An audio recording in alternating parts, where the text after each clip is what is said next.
अस्सलाम वालेकुम नाज़रीन, रूबी न्यूज़ के साथ मैं हूं मोहम्मद अख्तर। सबसे पहले नजर डालते हैं सुर्खियों पर। पीएम मोदी और मरकजी वज़रा तलबा से गैर मशरूत माफ़ी माज़रत ख्वाही करें। असदुद्दीन ओवैसी ने नीट पेपर अफशां पर मरकजी हुकूमत पर की तनक़ीद।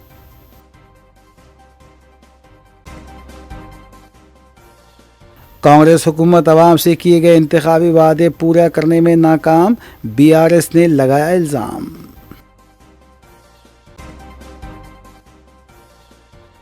नीट मसाबकती इम्तिहान मनसूख करने का मुतालबा करते हुए यूथ कांग्रेस कारकुनों की जानिब से बीजेपी दफ्तर का घेराव।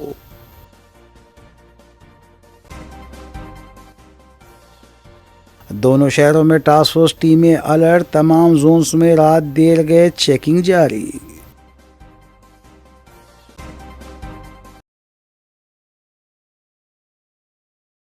अब खबरें तफसील से। मुक़द्दस फ़रीज़ा हज की अदायगी के बाद रियासत के आज़मीन की वापसी का आगाज़ हो चुका है। तेलंगाना के आज़मीन हज का पहला काफ़िला इतवार 23 जून को सऊदी अरब से अपना मजहबी फ़रीज़ा मुकम्मल करने के बाद वापस हुआ। उनका इस्तकबाल रियासती हज कमेटी की एक वफ़द ने किया। इस साल जुमला 7,900 अफराद ने हैदराबाद से सऊदी अरब के मुक़द्दस सफ़र का आगाज़ किया था। पड़ोसी रियासतों महाराष्ट्र, कर्नाटक और आंध्र प्रदेश के ज़ायरीन समेत तकरीबन 11,000 आज़मीन ने हैदराबाद से अपना रख्ते सफ़र बांधा था।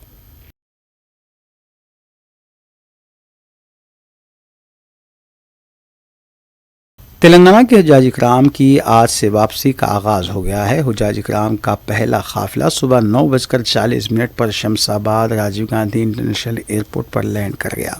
सदरनशीन तेलंगाना हज कमेटी मौलाना सैयद शाह गुलाम अफजल बियाबानी, खुसरो पाशा, लियाकत हुसैन एग्जीक्यूटिव ऑफिसर हज कमेटी, इरफान शरीफ असिस्टेंट एग्जीक्यूटिव ऑफिसर और दीगर मुतल्लिका ओहदेदार एयरपोर्ट पर मौजूद रहेंगे और हुज्जाज इकराम का इस्तकबाल किया।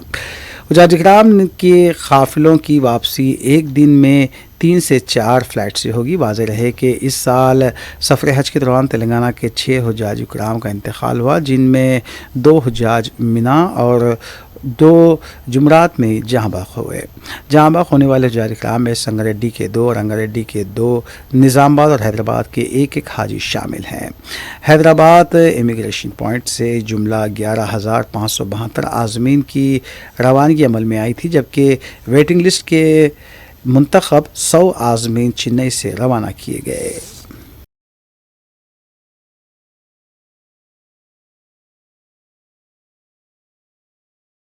नीट का इम्तिहान मनसूख करने का मुतालबा करते हुए यूथ कांग्रेस कारकुनों ने रियासती सदर शिवसेना रेड्डी की क़यादत में बीजेपी के रियासती दफ्तर का घेराव करने की कोशिश की, जिसे पुलिस ने नाकाम बना दिया। शिवसेना रेड्डी और यूथ कांग्रेस की सफ़ों को पुलिस ने रोक दिया। इस मौके पर यूथ कांग्रेस के सदर शिवसेना रेड्डी ने कहा कि नीट का इम्तिहान फौरी तौर पर मनसूख कर दिया जाए। अगर नीट इम्तिहान के पर्चे लीक करने वाले मुलज़िमीन की जाँच की जाए तो बीजेपी लीडरों के नाम सामने आएंगे। मरकजी वजीर नीट पेपर के अफशां में मुलविस हैं, उनके बच्चों के मुस्तकबिल के लिए नीट का पेपर लीक किया गया। अगर असल हक़ाइक़ सामने आए तो मरकज़ी हुकूमत गिर जाएगी। यही वजह है कि मरकज़ नीट इम्तिहान को मनसूख करने से पीछे हट रही है। पेपर लीक होने की अखलाकी ज़िम्मेदारी कबूल करते हुए मरकज़ी वज़ीर तालीम को इस्तीफ़ा देना चाहिए। मरकज़ 23 लाख तलबा की ज़िंदगियों से खिलवाड़ कर रहा है। उन्होंने कहा कि इस सिलसिले में पार्लियामेंट का घेराव भी किया जाएगा।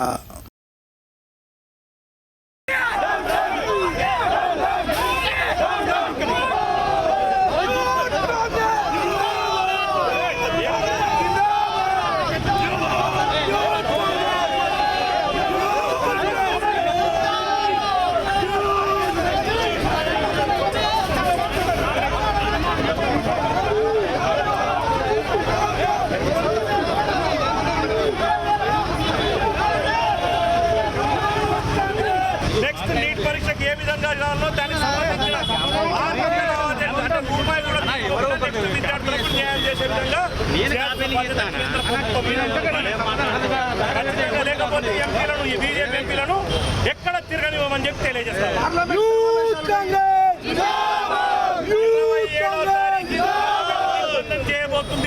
కాంగ్రెస్ ఏ ఎంపీలను ముందరికి పోనీయమని కూడా మీ అందరికీ తెలియజేస్తాం.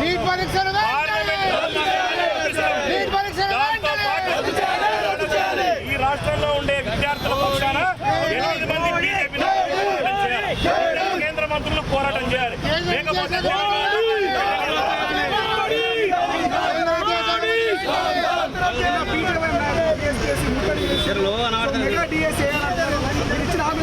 ఫస్ట్ ఆ నీటిని నూకమని చెప్పు. నీటిలో ఏదైనా అవకతవకలు లీకేజీల గురించి చెప్పకుండా సిగ్గుండాలి బీజేపీ కూడా నన్ను మాట్లాడడానికి. దీన్ని డైవర్ట్ చేసే నీటిలో జరిగినటువంటి అవకతవకలను డైవర్ట్ చేసే ప్రక్రియలో ఈరోజు ఇటువంటి దుకాణం చేస్తున్నారు బీజేపీ. సిగ్గుండాలి. ఇతరున 8 మంది ఎంపీలు రిజైన్ చేయండి. ఫస్ట్ మీరు మీకు శాతం అయితే విద్యాశాఖ మంత్రిని రిజైన్ చేయండి. మాట్లాడుకుంటున్న మాటలు ఇవన్నీ వాటిని బయటికి తీయాల్సిన బాధ్యత బీజేపీ ప్రభుత్వం మీదనే ఉంది. ఒకవేళ నిజంగా ఈ నీటి వ్యవస్థ బయటికి వస్తే బీజేపీ ప్రభుత్వం కుప్పకూల్చుతున్న భయంతో నరేంద్ర మోడీ భయపడుతున్నాడు. 14 మంది ఎంపీల వాళ్ళ పిల్లల భవిష్యత్తు కోసం 23.5 లక్షల మంది విద్యార్థుల జీవితాలను బలిగొన్నది.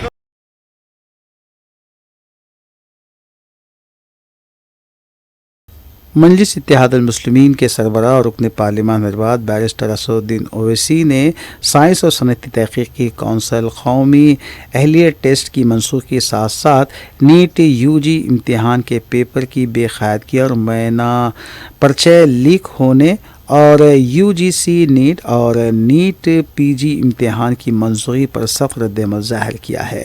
सोशल मीडिया प्लेटफॉर्म एक्स पर अपने बयान में बैरिस्टर ओवैसी मुतालबा किया कि पीएम मोदी और मरकज़ी वज़रा की काबीना तलबा से गैर मशरूत तौर पर माज़रत ख्वाही करें।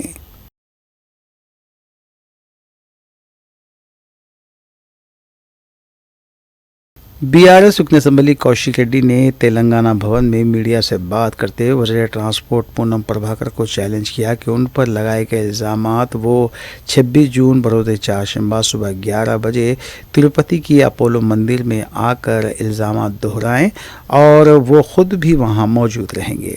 उन्होंने कांग्रेस कायदीन की जानिब से बीआरएस खाली हो जाने और बीआरएस ख़त्म हो जाने की बात को मुज़क्कर करार देते हुए बताया कि चंद एक धोखेबाज कायदीन की पार्टी छोड़ने से ना तो पार्टी खाली हो जाएगी और ना ही ख़त्म होगी। बीआरएस रुकन असम्बली कौशिक रेड्डी ने वज़ीर आला रेवंत रेड्डी पर तनकीद करते हुए बताया कि आसरा वज़ाइफ में इजाफ़ा करना तो दूर की बात है, जारिया माह अभी तक मुस्तहिक़ीन को वजीफ़े हासिल नहीं हुए। इस तरह मौजूदा कांग्रेस हुकूमत 6 माह से 3 माह दिसंबर, अप्रैल और मई का वजीफ़ा फराहम करने में नाकाम है, जबकि बीआरएस हुकूमत ने रियासत के 44 लाख अफराद को 2000 ता 4000 रुपये पाबंदी के साथ आसरा वज़ाइफ फराहम करती थी। కేసీఆర్ గారు ముఖ్యమంత్రి ఉన్న తర్వాత ఈ తాతల అవ్వల కోసం ఎంత చేసినాం అనేది ఇలా స్పష్టంగా మీడియా ద్వారా యావత్ తెలంగాణ ప్రజలందరికీ కూడా తెలిసేలాగా ఇవాళ చెప్తా అని చెప్పి సందర్భంగా తెలియజేస్తా ఉన్నాను. ఇవాళ 2004 నుంచి 2014 వరకు కాంగ్రెస్ ప్రభుత్వం అధికారంలో ఉండే.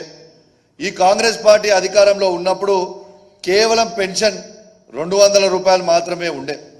ఆ 200 రూపాయల పెన్షన్ కేవలం తెలంగాణలో వీళ్ళు ఇచ్చే పెన్షన్, తెలంగాణ ప్రాంతానికి ఆ రోజు ఇచ్చే పెన్షన్ 29,21,828 మందికి వీళ్ళు పెన్షన్ ఇచ్చేది.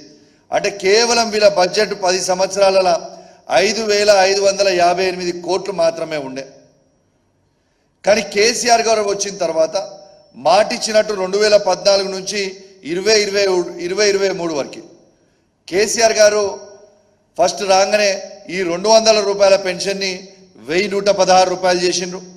మళ్ళా సెకండ్ టర్మ్ గెలిచిన తర్వాత ఆ 1116 రూపాయలని 2116 రూపాయలు కేసీఆర్ గారు చేసింది కూడా మీ అందరికి కూడా గుర్తు చేస్తా ఉన్నాను.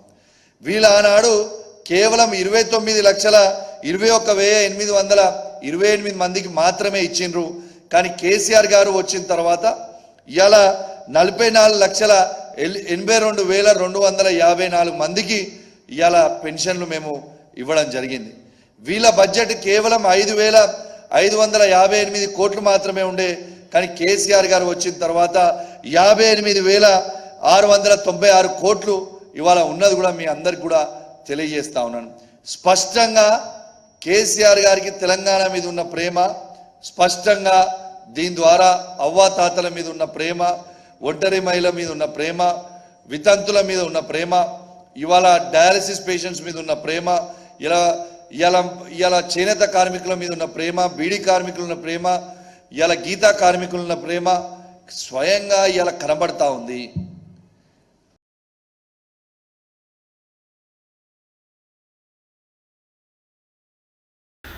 वज़ीर स्पोर्ट्स जुपल्ली कृष्णा राव एलबी नगर स्टेडियम में मुनक़िदा इंटरनेशनल ओलंपिक डे तकरीब से खिताब करते हुए उन्होंने बताया कि रियासती हुकूमत और वज़ीर आला रेवंत रेड्डी रियासत में स्पोर्ट्स को फ़रोग़ देने के लिए संजीदगी के साथ इक़दाम कर रहे हैं और आइंदा माह पेश किए जाने वाले बजट में स्पोर्ट्स को फ़रोग़ देने के लिए खातिर ख्वाह बजट मख्तस किया जाएगा।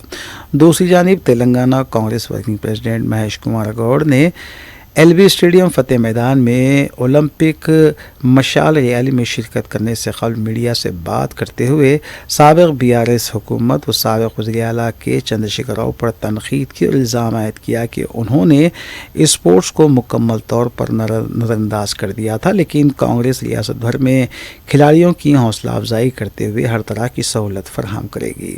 ग्रेटर हैदराबाद में इंटरनेशनल ओलंपिक डे के मौके पर शहर के 8 मुकामात पर रैली मुनज़्ज़म की गई, जिसमें सैकड़ों खिलाड़ियों ने हिस्सा लिया।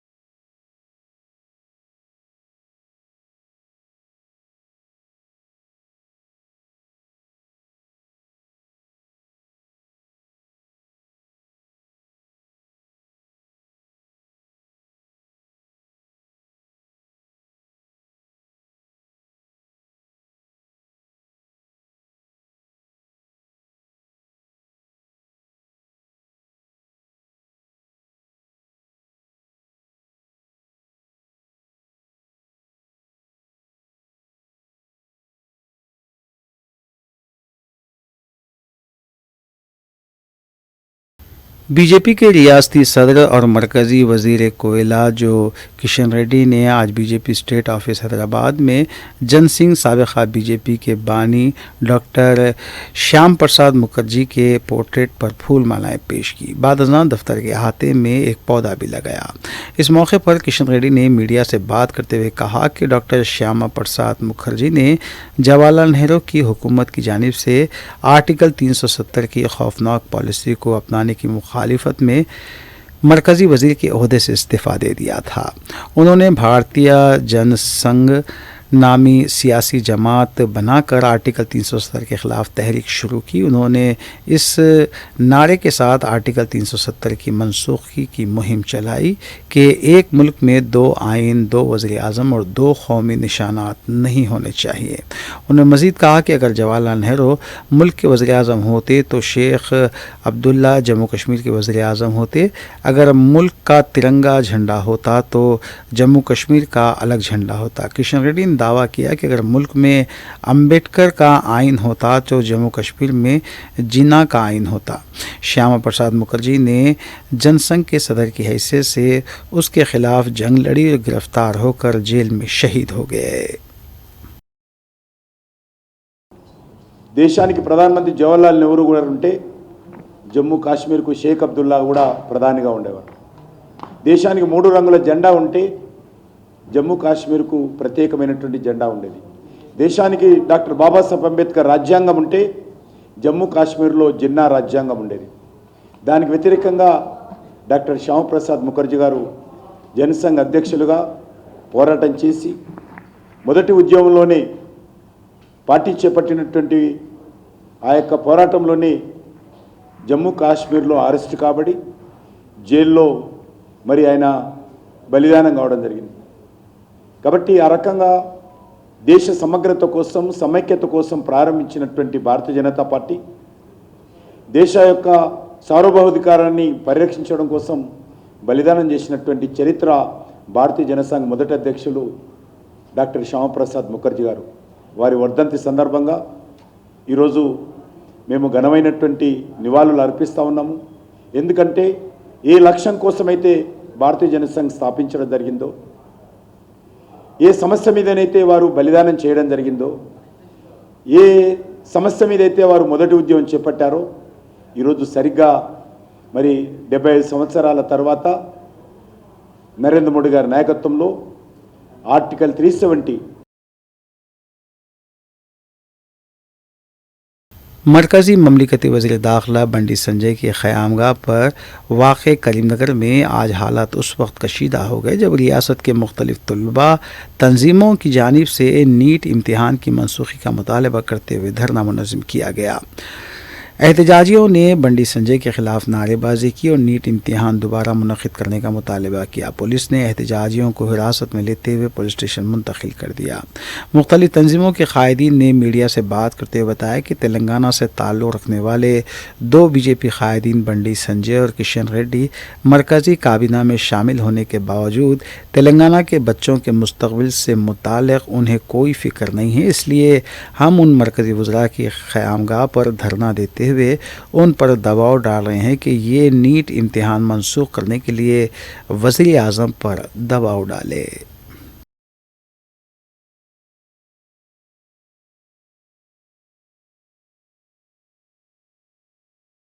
South zone task force additional DCP A Srinivas ने south zone task force team और south east zone task force team के साथ कल रात पुराने शहर में खुसूसी चेकिंग की। वाज़ेह है कि शहर में सूरत हाल के पेश नज़र पुलिस ने दोनों शहरों में खुसूसी चेकिंग शुरू कर दी है, जिसके दौरान बग़ैर किसी काम के बाहर निकलने वालों को हिरासत में लेते हुए वार्निंग भी दी जा रही है।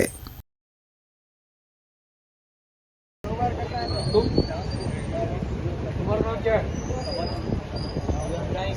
तू कहाँ जा रहे? हाँ? देर रात को? हाँ, क्यों? उसका इतनी देर इतना रेत रात को? हाँ, रात के 12 बजे 2 बजे किधर घूम रहे हैं आप कहाँ रहते हैं? किधर कहीं घूम रहे हैं आप? दवा लेने के लिए निकला था बाहर। हाँ, अगर ये टाइम में 2 बजे के बाद पकड़ लेंगे। हाँ, ये टाइम पे नहीं घूमना ना।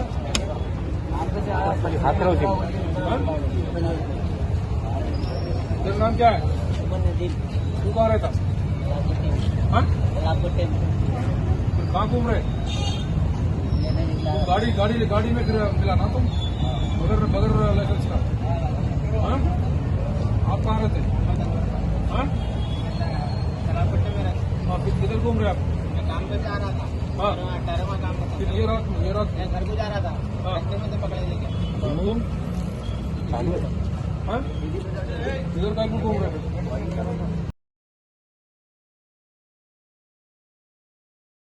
पुराने शहर के कई इलाकों में शदीद बारिश रिकॉर्ड की गई और कई इलाकों में पानी भी जमा देखा गया। जीएचएमसी की जानिब से मानसून वर्क टीमों को तैयार रखा गया था, जबकि कई इलाकों में पानी जमा होने के सिलसिले में जीएचएमसी को शिकायतें भी मौसूल हुई।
हैदराबाद में चिकन का टुकड़ा गले में फंस जाने से एक शख्स की मौत हो गई। बताया जाता है कि शादनगर के अनारम गांव से ताल्लुक़ रखने वाले 39 साला श्रीकांत हैदराबाद में रहने वाली अपनी बहन से मुलाकात के लिए हैदराबाद के इलाके कोठी पहुंचे थे।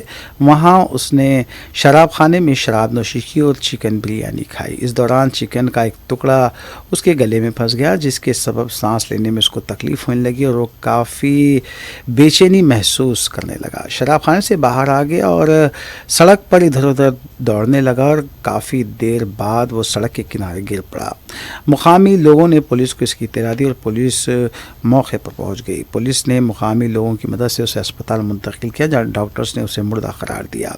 इस सिलसिले में पुलिस ने एक मुकदमा भी दर्ज करते हुए तहकीकात का आगाज़ किया और नाश को पोस्टमार्टम के लिए उस्मानिया हॉस्पिटल मुंतकिल किया गया, जबकि शादनगर में रहने वाले उसके घर वालों को इसकी इत्तला दी गई।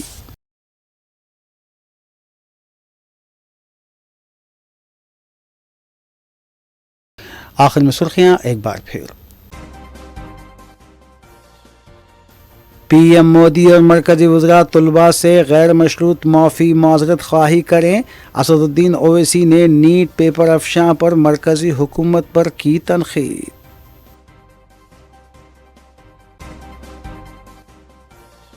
कांग्रेस हुकूमत अवाम से किए गए इंतखाबी वादे पूरा करने में नाकाम, बीआरएस ने लगाया इल्ज़ाम।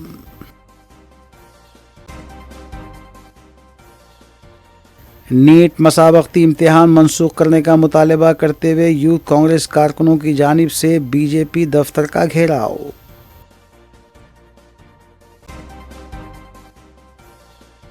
दोनों शहरों में टास्क फोर्स टीमें अलर्ट, तमाम जोन्स में रात देर गए चेकिंग जारी।